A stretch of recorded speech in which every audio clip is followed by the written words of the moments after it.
A continuación, vamos a seguir con el estudio de la bolilla 5, puntualmente en lo que hace al análisis de los efectos patrimoniales del matrimonio. Ya en clases anteriores han avanzado con el estudio de lo que es el régimen patrimonial, es decir, todo aquello que tiene valor económico dentro del instituto del matrimonio. Y a manera de muy breve repaso para entender dónde nos ubicamos, vamos a estudiar y les voy a explicar el funcionamiento de un sistema nuevo incorporado en el Código Civil y Comercial de la Nación, sancionado en el año 2015, que es el régimen de separación de bienes. Como ya han podido ver en clases anteriores, con el régimen patrimonial matrimonial de Vélez en el Código Civil anterior al año 2015, la faz económica y patrimonial de los cónyuges dentro del matrimonio se regía por un único sistema. Y ese sistema era el régimen de la comunidad, donde claramente podemos ver que hay bienes de los cónyuges que son propios y gananciales. Ya hasta el momento han estudiado con detalle cómo se realiza esa clasificación, cómo se los imputa y, por supuesto, no hay que dejar de lado que estos sistemas patrimoniales dentro de una institución del derecho de familia son básicamente de singular relevancia en el ámbito del estudio de las ciencias económicas. Y ahí es donde, por supuesto, radica la importancia de poder estudiar derecho y cómo aplicarlo a la vida profesional en el futuro. Tiene una relevancia práctica indudable, porque estamos hablando de nada más y nada menos que la organización del patrimonio que siempre está presente dentro de la vida de los cónyuges. En materia de derecho comparado, saben bien que hay distintos regímenes patrimoniales dentro del matrimonio. Tenemos, por ejemplo, el régimen de absorción, el régimen de unidad de bienes, el régimen de unión de bienes, el régimen de separación de bienes, que es el que vamos a ver, el régimen de participación y, por supuesto, el que sabemos viene del derecho de Vélez, del derecho civil de Vélez, y se mantiene en el derecho actual del Código Civil y Comercial de la Nación, es el régimen de comunidad.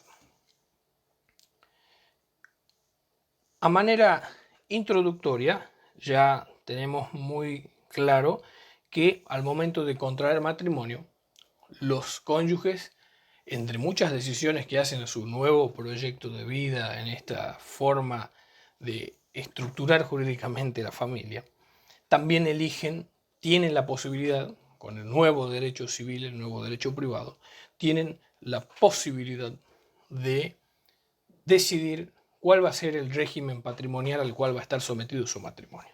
Esto obviamente en el Código Civil de Vélez no existía, porque estaba previsto únicamente un solo tipo de régimen patrimonial, que era el régimen de la comunidad. Hoy por hoy tenemos dos, el régimen de la comunidad y el régimen de separación de bienes, que es el que vamos a ver a continuación. Si los cónyuges no eligen un régimen u otro, supletoriamente se aplican los principios del régimen de comunidad y así es como está previsto en el sistema del código. Sin perjuicio de esto, hay una serie de disposiciones comunes a ambos regímenes que son puntualmente, en primer lugar, el deber de contribución previsto en el artículo 455 de nuestro Código Civil y Comercial, donde los cónyuges tienen que contribuir en proporción a sus recursos a cubrir ciertas necesidades. En segundo lugar, la responsabilidad solidaria prevista en el artículo 461,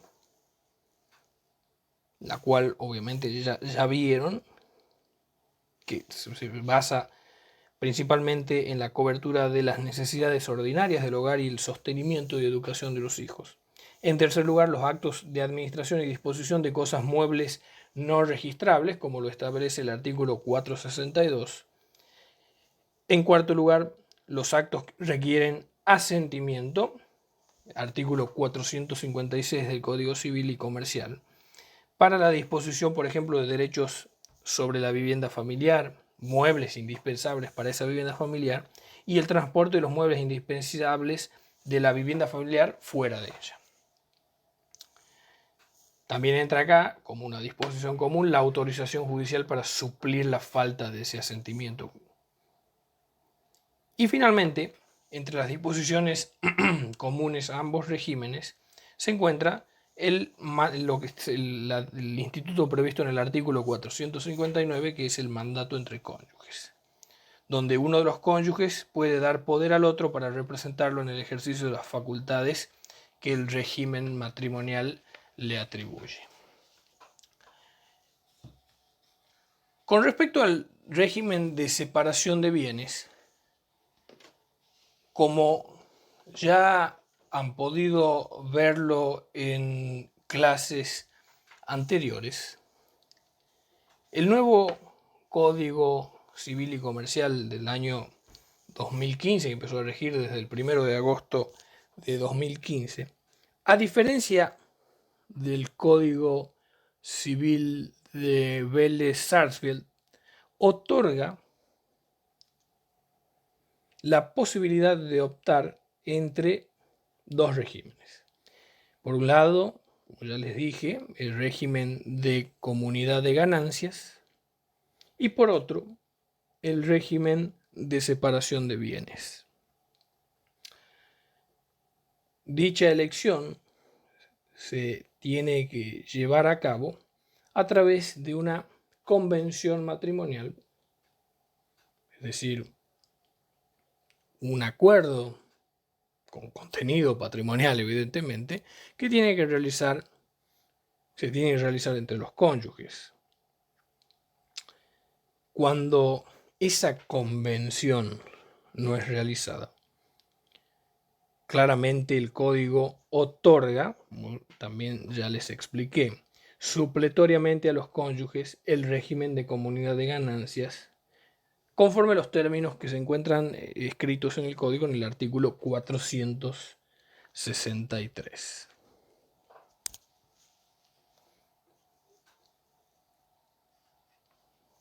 Con respecto a la gestión de los bienes dentro de este régimen de separación de bienes, cada uno de los cónyuges va a tener, repito, dentro del régimen de separación de bienes, no en el de comunidad de ganancias, la libre administración y la disposición de sus bienes personales. Por eso se mantiene lo que se llama un principio de administración separada. El Código Civil en su artículo 505 ese artículo trata sobre la gestión de los bienes dentro de este régimen y establece que precisamente cada cónyuge conserva la libertad de administración y disposición de sus bienes personales, excepto lo dispuesto en el artículo 456, por supuesto, del mismo código, que se refiere, por supuesto, a los actos que requieren asentimiento y, en este sentido, mantiene una disposición en común con lo que es el régimen de comunidad de ganancias. Las excepciones dadas por este artículo, el del asentimiento conyugal del artículo 456 del Código Civil y Comercial de la Nación, son excepciones precisamente a la administración separadas. A pesar de que en este régimen cada cónyuge tiene la libre administración y disposición de sus bienes personales, cada uno tiene por su lado sus bienes, no como ocurre en el régimen de comunidad ganancial donde hay bienes que tienen carácter ganancial. Para que estos cónyuges puedan realizar determinados actos, van a necesitar el asentimiento del otro en determinadas situaciones.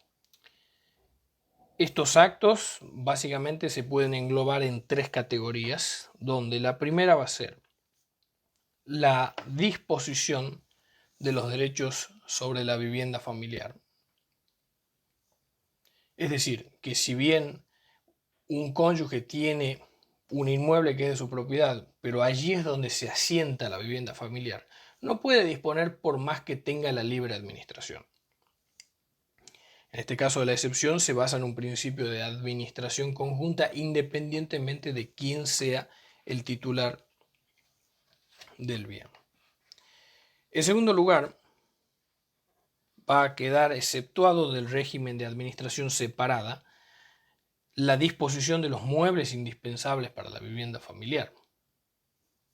Por ejemplo, una heladera, una cocina, una cama, esenciales para poder vivir dentro de la vivienda. Y finalmente, el transporte de esos muebles indispensables de la vivienda familiar fuera de ella, es decir, no estamos hablando solamente de la venta, sino también de la disposición, que es sacarlo del patrimonio, sino también de transportar dichos muebles fuera de la vivienda, fuera de la casa, fuera del departamento. Esas tres categorías de actos son las excepciones al principio de administración separada dentro del régimen de separación de bienes y por lo tanto se aplica un principio en estos casos particulares y excepcionales de administración separada. Con respecto a las deudas de los cónyuges, ninguno de los cónyuges tiene el deber de responder por las obligaciones del otro. Separación, prácticamente hay separación. Cada uno va a responder frente a sus acreedores por cada lado con sus bienes personales, es decir, con sus propios bienes. Acá, recordemos, no hay bienes gananciales, por lo tanto solo hay bienes propios, si lo queremos poner así. Esos bienes personales van a ser la garantía, porque son del patrimonio de cada cónyuge, van a ser la garantía común de los acreedores que tenga cada uno. Por lo tanto, el acreedor solo va a poder ir contra los bienes del cónyuge que contrajo la deuda, pero no contra los bienes del otro cónyuge. Este es un efecto fundamental que tiene el régimen de separación de bienes con respecto a los créditos, a las situaciones obligacionales que tenga cada cónyuge. Ahora, como en derecho, así como hay principios, también siempre va a haber excepciones. Y acá aparece la excepción que prevé el artículo 461 del Código Civil y Comercial, el cual dispone que ambos cónyuges responderán solidariamente, aunque solo uno hubiese contraído la deuda, cuando el motivo de la misma fuera solventar una serie de gastos que están previstos taxativamente dentro de este artículo 461. ¿Cuáles son esos gastos? En primer lugar, las necesidades ordinarias del hogar.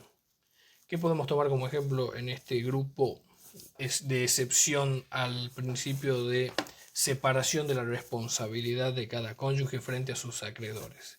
Bueno, comprar muebles para el hogar, deudas de asistencia médica del grupo familiar, de algún hijo, de la misma esposa, pagar el alquiler del inmueble donde vive la familia, comprar comida. Estos son necesidades ordinarias básicas del hogar, en los cuales se establece un principio de solidaridad. Cualquier cónyuge responde por las deudas contraídas en virtud de estas necesidades solidariamente. ¿Qué quiere decir? Si uno de los cónyuges es el que contrae la deuda, los acreedores pueden atacar al otro cónyuge en virtud de la imposición del artículo 461.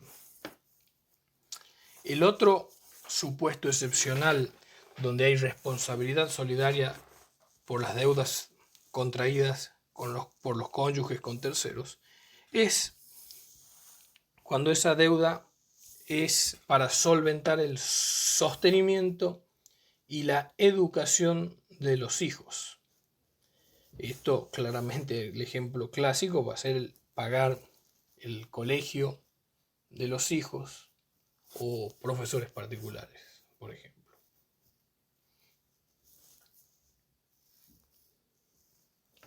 Con respecto a la prueba de la propiedad de los bienes,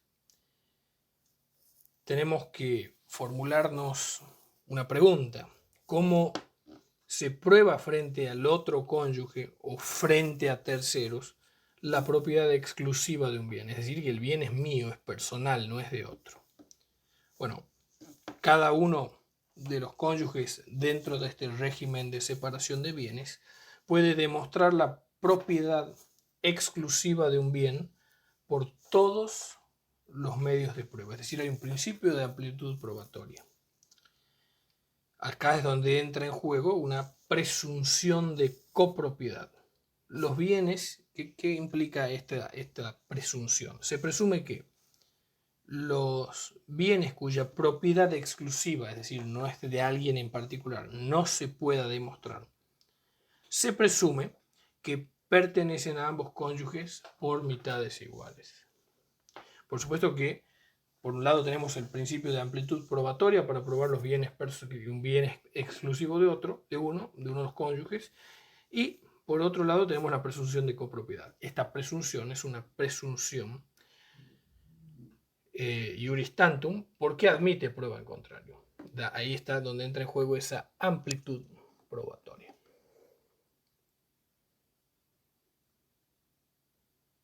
Si uno de los cónyuges demandara la división de un condominio entre ellos, es decir, que son titulares de una misma cosa en partes proporcionales, el juez puede negarla, es decir, a la división del condominio, si la misma afecta el interés familiar.